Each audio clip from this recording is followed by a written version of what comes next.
Marie, Yeah. you are awesome. Oh, thanks, Jodi. I think you're pretty cool too. Oh, thanks. We're just really epic. You know who else are epic? Go on. Teachers. All teachers, primary teachers, secondary teachers, every teacher is pretty Yeah, damn awesome. Retired, left teaching, training. You know what? You're all amazing. absolutely. So today we're just here to celebrate you because Yes. it's the end of the year and what you've done is fantastic. Yeah. And it's a relief to everyone, I'm sure, that it's the end of the year, but you can all be very proud of yourselves that you've got through another academic year. Absolutely. You've made an impact on those students and you've done some good in the world, because I think that's what teachers do, actually. Yeah. And in fact, Jodi, if you think about it, teaching is the most important profession because we don't have anything without teachers. We don't have writers, we don't have poets, we don't have brain surgeons. No. Everybody has to be taught their Absolutely. skill. And so I honestly think there is an argument for putting teachers top of the pile for importance in terms of jobs. Absolutely.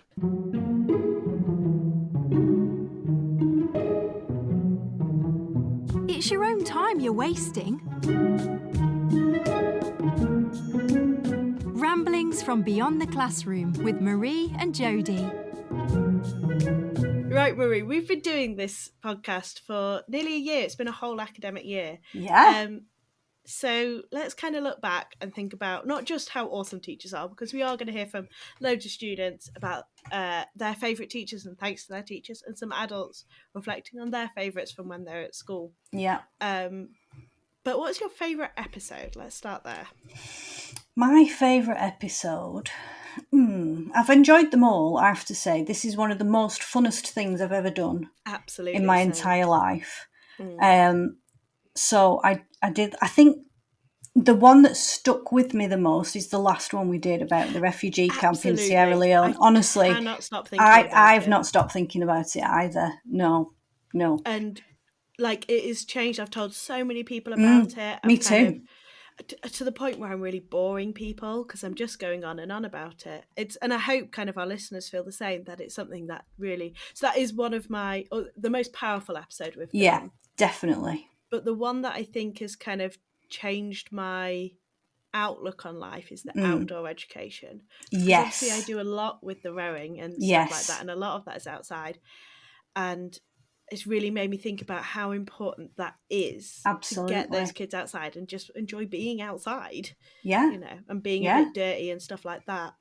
So I think that's probably the one that's going to have changed my practice the most. Right. Interesting. And I think you're dead right about that. And I think there is an issue with us all being cooped up inside, especially since the pandemic. Yeah. You talk to people and they say, I've not quite got back into going out like I did before the pandemic, even though it's a while since. I would say the one that changed my outlook was speaking to Graham about Ofsted. That's true, actually. It made me feel slightly more kindly towards Ofsted. Yeah. And it made me feel like I think there are a lot of myths in schools about Ofsted, and that if we can get rid of those, then I don't think it would be as painful a process as it currently is. Yeah, and I think, it made me feel like Ofsted, I don't think it's quite right. No. And obviously, Ofsted has gone through a lot of, well, where to start with Ofsted? But it's coming from a good place, and I think that's something that's quite helpful to remember. I think the principles of making sure those children are both looked after and educated is absolutely where it should be. Maybe the execution needs work. And there's times where the Ofsted has done what it needs to do. And there's times where it's missed the target. And it's imperfect, but we need to work on it to make it perfect. Nothing's perfect, but you see what I mean. Yeah, exactly. As long as it's always being reviewed and looked at and improved, I think that's the most you can ask for, really.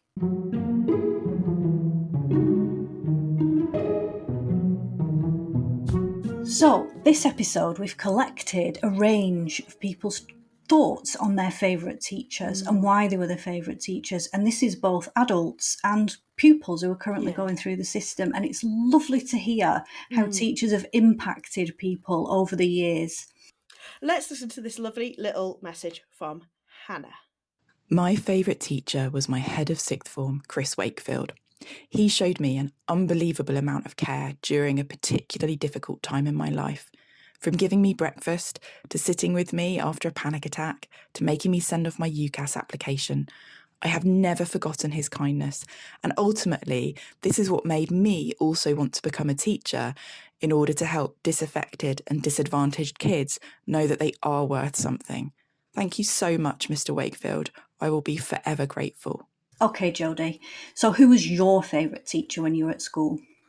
So my favourite teacher, hands down, Mr. Webb, maths teacher. He's still a maths teacher at my old school. He actually teaches one of the students I tutor and some of the rowing students, and he absolutely just taught me to love maths in a completely different way. So he taught me my additional maths GCSE and then my A-level maths and A-level further maths. And I think about him all the time. He's what made me want to be a teacher. He got me helping with his year 10s. And what I like about Mr. Webb is not only has he changed my life and the other 10 people in my maths class life, but also every student that I taught, and I've changed their lives and given them a love for maths. That's thanks to him as well. Yeah. And it's that knock-on effect. It's like a ripple effect, fantastic. Isn't it? Yeah. So I hope you're listening, Mr. Webb, because I did tell you to. So thank you, because you changed my life, and I'm very grateful for it. And Miss Musgrul, who made me think about history in a different way. So instead of just accepting the stories we're being told, she made me think about it from the fact that we're being taught it as the winners, and that it was quite often a man's story. And we did a lesson that I remember called Her Story, which was all about women in history. Yeah. And really made me be critical about how I look at history, Yeah. and that it is very racial, and you're looking at it from a white perspective quite often, Yeah. particularly given that I am white, and that you're seeing it from a man's perspective. And that has just, at the time, felt like quite a small thing, but actually has made me much more of an advocate for that, and made me much more keen to do things like not just Black History Month, which was one of my school's favourite things, but also like things like Pride and other things about equality and kind of awareness. Yeah. And again, kind of like Mr. Webb, it's a bit different because I did not like Musgrul when she was my teacher. She really wound me up. And what was she called? Miss Gruel? Musgrul. Musgrul. She sounds like somebody from a Dickens novel. Yeah, she did. She's now a deputy head, and she's an amazing deputy head, I would imagine. Actually, Jodi, you're not the only person to be influenced by a history teacher. Oh, really? Well, that's not surprising. History teachers are great. They're pretty cool, aren't they? Let's hear from Sam. I wasn't a natural historian in my teenage years. I was much more stimulated by the creative subjects. But Mr. Jackson made me fall in love with history during my GCSEs. In fact, I took the subject based on recommendations I'd heard about him, and he didn't disappoint. Starting off the course as a strict disciplinarian, once Mr. Jackson had his class in the palm of his hand, his charm, charisma and humour came spilling out, and the subject came to life. I loved every minute of his classes. Nowadays, I find it hard to qualify exactly why. In terms of activities, I actually remember an awful lot of dictation. But as with many inspirational teachers, it was all about the method of delivery and his enthusiasm for the subject, as well as simply having the X factor that I always strived for when I became a teacher myself. I got my best GCSE result in history, achieving an A. My subsequent A-level history fail at a different institution was a clear demonstration that amazing teachers like Mr. Jackson play a huge role in enhancing student attainment. Next up, let's hear from Claire. My favourite teacher was Mrs. Kirkpatrick, but we knew her as Miss Joyce when I was at school. She taught us English literature for A-level. She had an absolutely amazing sense of humour, made every lesson fun. She gave me a copy of Thomas Hardy's Far from the Madding Crowd, and I was absolutely hooked.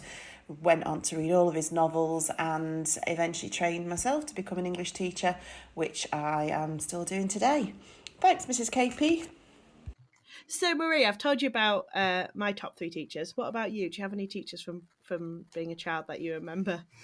Yes, I mainly remember English teachers, obviously. Because that's my bag. There was Mr. Franey and Mrs. Garlick, real name, Mrs. Garlick. Mrs. Garlick? Yeah, Mrs. Garlick. Did she read vampire novels with you? Absolutely. But she repelled vampires at the same time. She'd open Dracula and just go pew away from them. Yeah, that's right.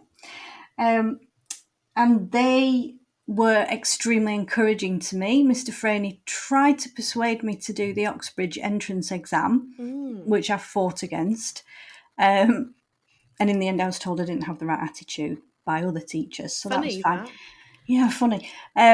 But I just remember them both being extremely encouraging and letting us do loads of drama in our English lessons. And that's where, when I was a teacher, that's what I tried to do as well. Yeah. Because I used to love that. You know, we'd go away in little corners and make up a scenario, and then we'd show everybody in the class, or we'd do, we always had to do a talk per year on a subject of your choosing.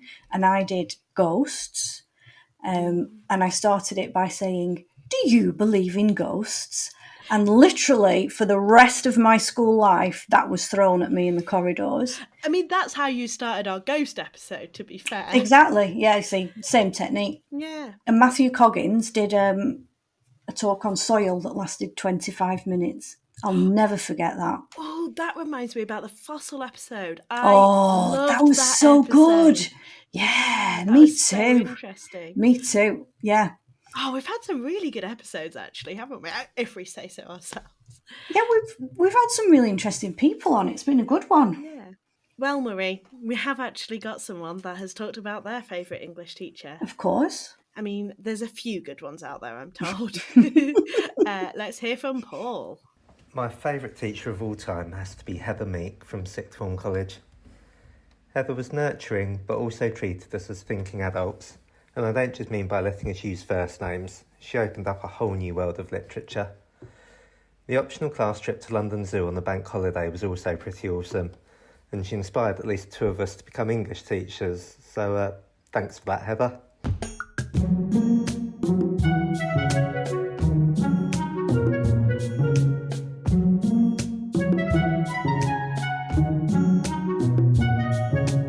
Marie, can you remember your very first teacher? Oh, I can. I remember her very vividly.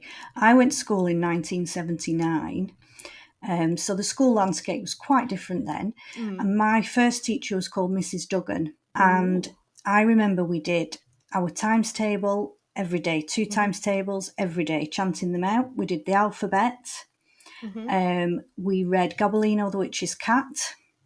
I have very vivid memories, actually. And I also remember that Mrs. Duggan went to America and she came back and she told us that everything in America is massive. The cars are massive, the food portions are massive. And I just have always had this impression that everything in America is large. And that's all from Mrs. Duggan. Yeah. So, and I absolutely loved it. I loved going to school.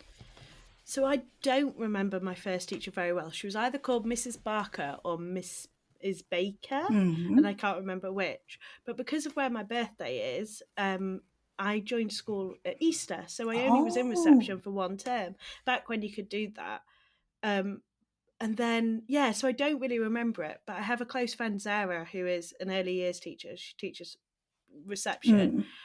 And the stuff that she does at primary school, and the work that she puts in, it's just amazing. And it's so... And one of my nephews is currently transitioning. He's going to start school in September. And, like, the stuff that he's doing at school... And actually, he came home from his taster day, and he went, Jodi, did you know when you put footprints on the moon, they stay there forever? It's little 4-year-old, and that's what they taught him at school on his very first practice day. And it's just brilliant. Yeah, he'll really remember primary that. School teachers. I know we're both secondary school teachers, and we have a lot of primary teachers as listeners. But oh my gosh, what they do is amazing. Absolutely amazing. So we do have a couple of messages from primary school students. So let's hear what they've got to say. This is Elsie, Hal and Charlie. I think Mrs. Williams is the best teacher ever. She's so good at everything, and I think she works really hard. So I think she might be one of the best teacher, or even the best teacher in the whole wide universe. Hello, my name is Hal. I just wanted to say a big thank you to Mr. Furix at Holy Trinity Primary School. He has given loads of people in my year an opportunity to perform on the RSC stage doing a scene from The Tempest. He has been really helping us and we're really enjoying it. So what's your name? Charlie. And what school do you go to? St. Gabriel Primary School. And who is your favourite teacher? Mr. Summers. And why is that? Because when I'm sad, he gives me his smiley emoji cushion. And how does that make you feel? Happy. Marie, do you remember the episode with Louise on Year 6 to 7 transition? I certainly do. It was an interesting one, that, wasn't it? Yeah, and so different from when I was there. Actually, after we recorded that episode, I had a chat with my mum because I was like, did I have a taster day? Because I have no recollection of that. Apparently I did. Right. But I don't remember it. And kind of, had a really long chat about my first day at school. And I mean, I'm the youngest of 3, so I very much felt like, just go to school, your brother and sister there. Yeah. But my eldest brother got a little bit more of kind of support and stuff. But my sister got nothing because the school building was knocked down and rebuilt over the summer holidays. Oh. So it got knocked down, and kind of like after exams, all the kids had this ridiculously long summer, and then it wasn't open again until September. So there was no building for them to have it. No, that's because there was just no school. That's just like my mum, because she went to a brand new school that had only just been built. So she literally got on a bus in September and rolled up at this building that she'd never seen before in her entire life. And that was it. There were no taster days or anything. Yeah. You know, you were just thrown in. Well, Evie and Isla they've given us a lovely message about their transition. They're both Year 6 students, so they want to kind of give a little shout out to their teachers. Thank you, Miss Castle, for teaching me in Year 6. It has been one of my best years so far. My favourite teacher is Mrs. Cronshaw because she has a good sense of humour and she always makes us laugh in class. And she's a really good teacher and she teaches us very well. So, Jodi, turning this around, are there any students you particularly remember? Oh, there's loads. Let's focus on the positive because this is the celebration. So I had 2 students in my very first Year 11 class. They were both young women and they worked so hard. And I've never seen students quite as keen as they were to do well. So they will always stick with me. Another young man who was just trying really hard to get his life back together. He'd got on the wrong side of some drugs and had got clean over the summer holidays, came in Year 10 and was like, I need to sort my life out. So I'll always remember him and I really hope he managed it. But most recently, technically not a student, it's one of my juniors. And it's similar in lots of ways to the teacher-student relationship, but also a lot more casual. Yeah. So obviously they call me Jodi and some of them listen to my podcast. So hi, if you're listening. And one of them just kind of, we were chatting about something and I made a joke of, but that's why I have no friends. And she went, oh, Jodi, I'm your friend. Aww. And it was just so touching because, you know, I do want to be their friend, like, but that's not my primary goal. But I was like, you know, I really hope I've made a difference in her life and I've made her enjoy the sport. Yeah. So those are my handful. What about you, Marie? I would say my very first form class that I had when I first started teaching, I took them all the way through. But I also had most of them for English and history I taught at the same time. So I saw a lot of them during the week. And until Year 9, I had them for English and history. And then they were getting a different teacher. And so I was telling them this, and one boy put his hand up and he said, Miss, You can't leave us. That's like a mother abandoning her children. Oh. And I was just so touched. I thought, oh, that's lovely. That's so lovely. Yeah, they didn't want to leave me. Oh, bless them. Yeah, so that's probably my absolute best memory of a student, because you don't get that very often, do you?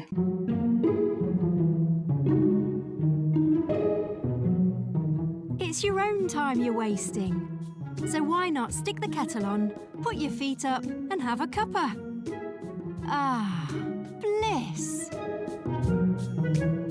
If you have any episodes that you'd love to hear, do message us at beyondmailbag@twinkle.co.uk, because, you know, we're hoping to come back for season 4 in September. And if you'd like to kind of either be one of our guests even, just drop us a message. We'd love to hear from you. Definitely. So these 3 people did exactly just that. They want to give a shout out to their favourite teachers. So let's hear from Penny, Sarah and Michelle. Hi, my name's Penny and I'd like to give a shout out to my former English teacher, Mrs. Page. Mrs. Page taught me 30 years ago at Ulster Grammar School in Warwickshire.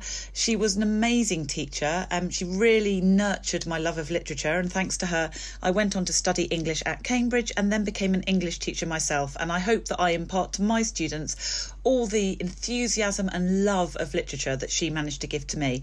So thanks so much, Mrs. Page. You rock. My favourite teacher when I was at school was Mrs. Bonser, and she was an English teacher, and she was always late to lessons because she'd always obviously been having a cigarette somewhere, and she was always really hurried and walked in, and she just made the lessons so exciting, and she just brought all the books to life and really had the time for you and really took time when she marked your essays. And I just remember her like treating us like we were not just 15, 16-year-olds, but like young adults.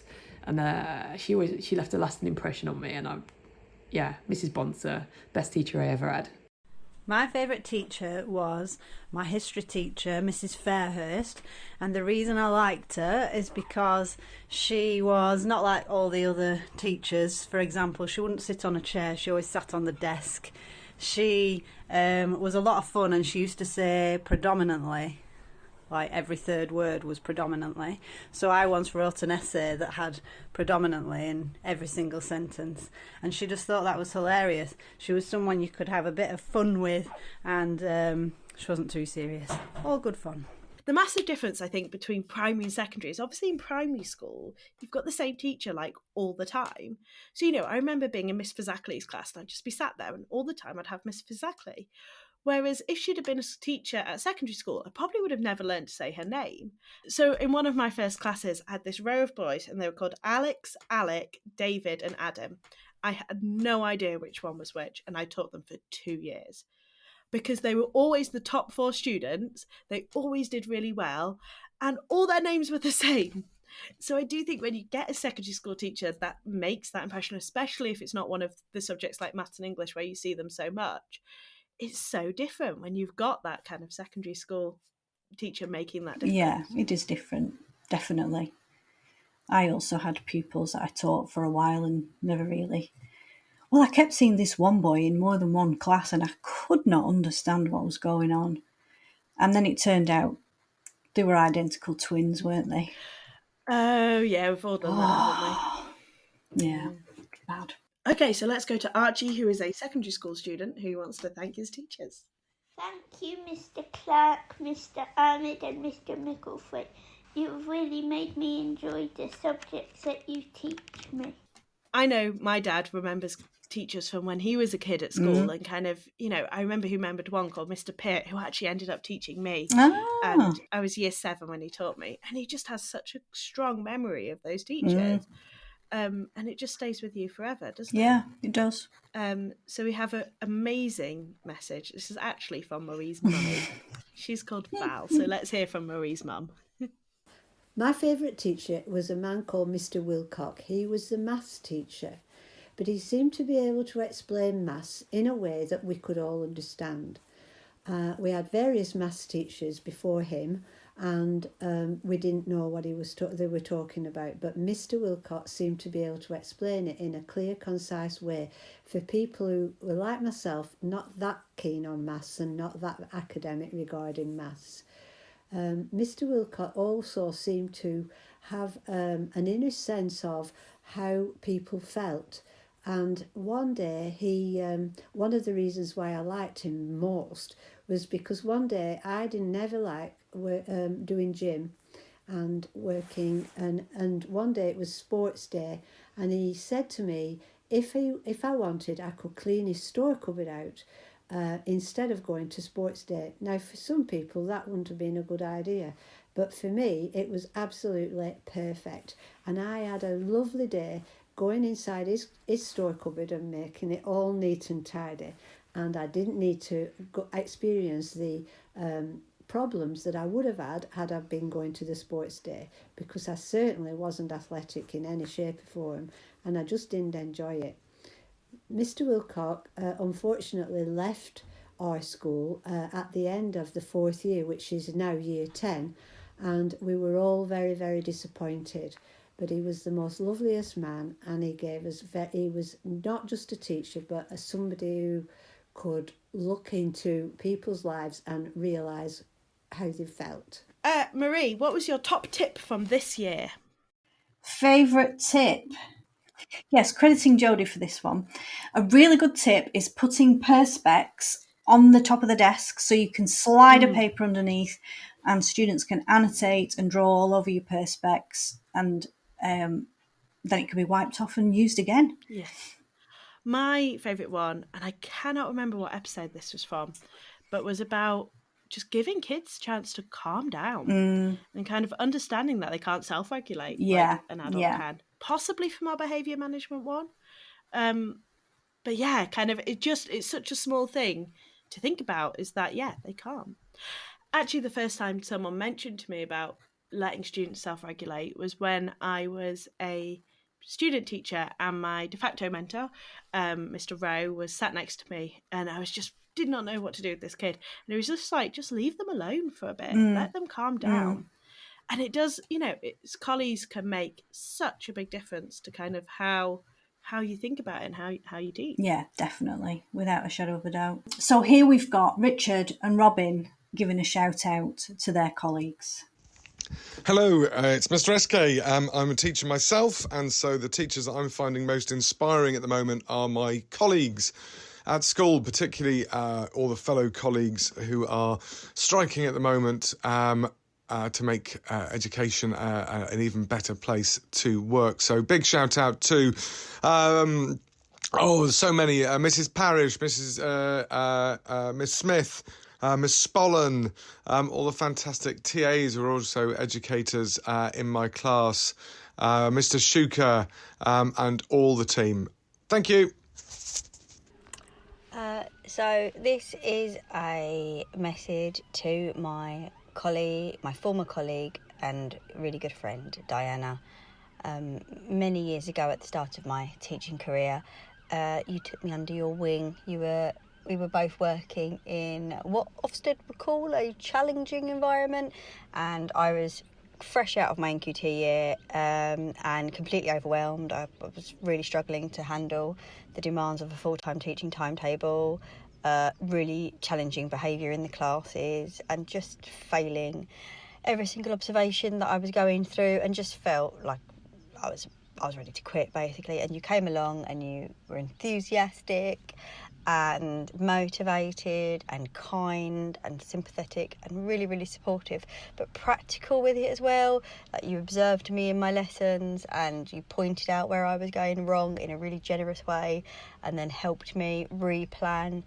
And slowly but surely, with your friendship and your support, I was able to turn myself around and really became the teacher that I am today, although I'm no longer teaching.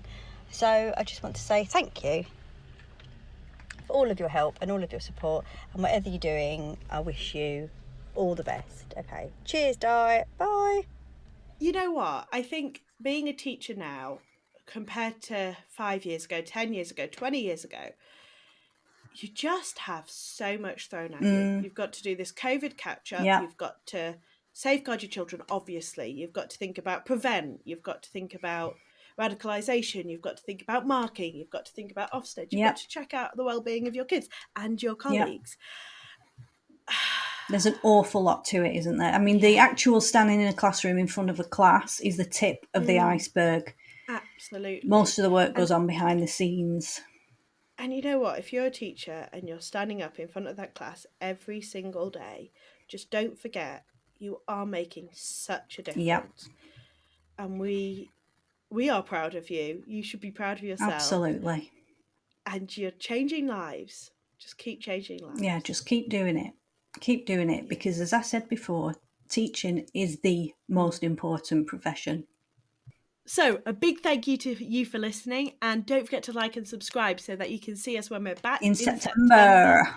Yeah, if you've got any ideas for episodes, or you just want to drop us a message to say hi, be on mailbag@twinkle.co.uk. Yep.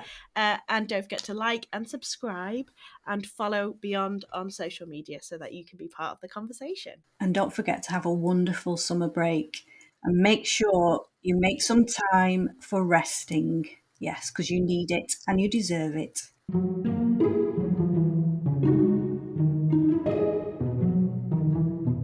This podcast is proudly produced by Beyond. Please bear in mind the views and opinions expressed are those of individuals and may not represent those of Beyond or Twinkle.